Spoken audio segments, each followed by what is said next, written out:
જય માતાજી મિત્રો, સ્વાગત છે તમારું ફરિયાદના નવા વિડીયોમાં।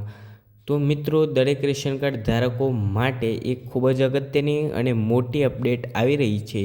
તો દરેક રેશન કાર્ડ ધારકોને 1000 રૂપિયા મળવાના છે।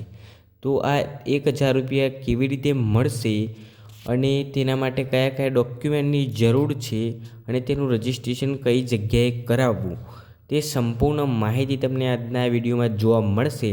તો વિડીયોને સ્કીપ કર્યા વગર વિડીયોને અંત સુધી જોજો। તો મિત્રો, સરકાર દ્વારા અનાજની સાથે સાથે 1000 રૂપિયા વિતરણ કરવાની પણ જાહેરાત બહાર પડી રહી છે। તો તે 1000 રૂપિયા મેળવવાની સંપૂર્ણ માહિતી તમને આજના વિડીયોમાં જોવા મળશે। તો વિડીયોને સ્કીપ કર્યા વગર અંત સુધી જોજો અને વિડીયો પસંદ આવે તો વિડીયોને લાઈક કરજો અને ચેનલ પર નવા હોય તો ચેનલને સબસ્ક્રાઈબ કરજો અને કોઈપણ પ્રકારનો પ્રશ્ન હોય તો કોમેન્ટમાં જરૂરથી જણાવજો। ચલો, દેશના 80 કરોડ લોકોને હવે મફત રાશન સાથે મળશે 1000 રૂપિયા। તો મિત્રો, આ 1000 રૂપિયા તમે કેવી રીતે તમારા ખાતામાં મેળવી શકો છો, તો તેની સંપૂર્ણ માહિતી તમને આજના વિડીયોમાં જોવા મળશે। તો વિડીયોને સ્કીપ કર્યા વગર અંત સુધી જોજો। તો મિત્રો, સરકાર દેશના 80 કરોડ લોકોને મફત રાશન આપતી હતી અને સરકારે 1000 રૂપિયા આપવાનો પણ એક ખૂબ જ મોટો નિર્ણય લેવાયો છે। તો તે 1000 રૂપિયા તમારા ખાતામાં મેળવવા માટે તમે વિડીયોને અંત સુધી જોજો। તમને આગળના વિડીયોમાં ખબર પડશે કે તમે તે 1000 રૂપિયા કેવી રીતે તમારા ખાતામાં મેળવી શકો છો।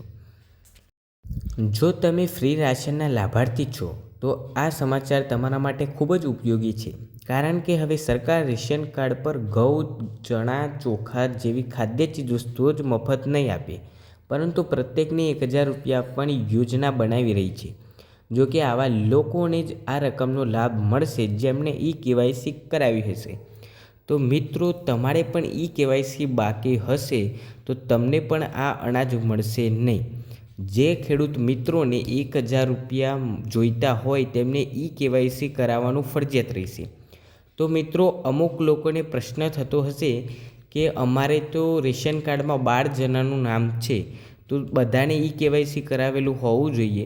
તો હા મિત્રો, તમારે જો માની લો કે તમારે રેશન કાર્ડમાં 5 જણાનું નામ હોય તો તેમાંથી 5 લોકોને ઈ-કેવાયસી કરાવેલું હોવું જોઈએ। તો મિત્રો, 30 ડિસેમ્બર તેની છેલ્લી તારીખ છે। જો તમે 30 ડિસેમ્બર પછી ઈ-કેવાયસી કરાવશો તો તમને આ 1000 રૂપિયા મળશે નહીં। તો મિત્રો, ઝડપથી તમે ઈ-કેવાયસી કરાવી લો। ઈ-કેવાયસી મિત્રો તમે ફેસથી અથવા ફિંગરપ્રિન્ટથી OTG દ્વારા કરાવી શકો છો। તો તે ઝડપથી 30 ડિસેમ્બર પહેલાં કરાવી લો। જો કે આ માટે લાભાર્થી કેટલીક શરતો પણ પૂરી કરવી પડશે। મીડિયા રિપોર્ટ્સ અનુસાર નવા વર્ષ પહેલાં આ રકમની પ્રાપ્તિની જાહેરાત થવાની સંભાવના છે। જો કે અત્યાર સુધી માત્ર સૂત્રોને ટાંકીને સમાચાર પ્રકાશિત કરવામાં આવ્યા છે। સરકાર દ્વારા કોઈ સત્તાવાર જાહેરાત કરવામાં આવી નથી। આ લોકોને જ લાભ મેળવી શકશે। તો મિત્રો, હજુ સરકાર દ્વારા કોઈ પણ સમાચાર બહાર પડ્યા નથી, પણ મીડિયા રિપોર્ટ્સ અનુસાર આ સમાચાર ઝડપથી આવી જશે। તો ઈ-કેવાયસી ઝડપથી કરાવી લો। તો મિત્રો, તમને જણાવી દઈએ કે વધારાની લાભ યોજના માત્ર BPL કાર્ડ ધારકોને સામેલ કરવાની માહિતી છે। એવું કહેવામાં આવી રહ્યું છે કે એવા પરિવારો છે જેમાં કમાવનાર કોઈ નથી અથવા તેમની વાર્ષિક આવક 1 લાખ રૂપિયાથી ઓછી છે, આવા પરિવારને રોકડ યોજનામાં સામેલ કરવામાં આવશે।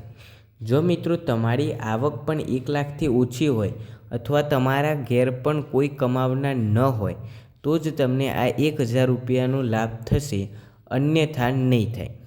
જો કે અત્યાર સુધી માત્ર સંભાવના લગાવવામાં આવી રહી છે, સત્તાવાર એવી રીતે આવી કોઈ જાહેરાત કરવામાં આવતી નથી। ઉપરાંત આ મદદ માટે પ્રથમ પાત્રતા ઈ-કેવાયસી કરવાનું હોવાનું કહેવાય છે, કારણ કે હવે સરકાર ઈ-કેવાયસી વગરના લોકોને મફત રાશનનો લાભ પણ નહીં આપે। આ માટે ડેટા તૈયાર કરવામાં આવી રહ્યો છે। રેશન કાર્ડ ઈ-કેવાયસી શું છે? તો મિત્રો, તમારે પણ જો ઈ-કેવાયસી બાકી હશે તો સરકાર દ્વારા તમને મળતું ત્રિરાશિ અનાજ પણ બંધ કરી દેવામાં આવશે। તો ઝડપથી તમે ઈ-કેવાયસી કરાવી લેજો। રેશન કાર્ડ ઈ-કેવાયસી અથવા ઇલેક્ટ્રોનિકનો યોર કસ્ટમર એવી પ્રક્રિયા છે જેના દ્વારા રેશન કાર્ડ ધારકોની ઓળખ ઇલેક્ટ્રોનિક રીતે ચકાસવામાં આવે છે.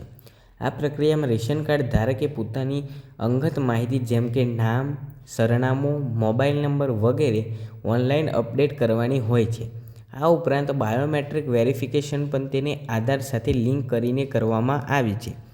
તો મિત્રો, સરકાર દ્વારા KYC કરાવવાનું મુખ્ય એક જ કારણ છે કે તમે આ અનાજનો લાભ કેટલા વ્યક્તિઓ ઉઠાવી રહ્યા છે તે જાણવાનો જ ફક્ત KYC કરાવવાનું મુખ્ય કારણ છે. KYC કરવા પાછળ સરકારનો ઉદ્દેશ દરેક જરૂરિયાતમંદને યોજનાનો લાભ આપવાનો છે, કારણ કે દેશમાં કરોડો નકલી લોકો પણ ફ્રી રાશનનો લાભ લઈ રહ્યા છે, જેથી તેઓ ખરેખર લાયક છે આવા લોકોની યોજનાનો લાભ મળતો નથી. તેથી વિભાગે KYC શરૂ કર્યું છે, જેથી વેરિફિકેશન બાદ માત્ર પાત્ર લોકો જ યોજનાનો લાભ મેળવી શકે છે. તો મિત્રો, KYC કર્યા વગર જે નકલી લોકો છે તેમને પણ આ રાશન મળતું હોય છે અને જે તેના હકદાર છે તેમને આ રાશન મળતું નથી. તે જ સરકારનો મુખ્ય ઉદ્દેશ છે કે જે આ રાશનનો હકદાર છે તેમને રાશન મળવું જોઈએ.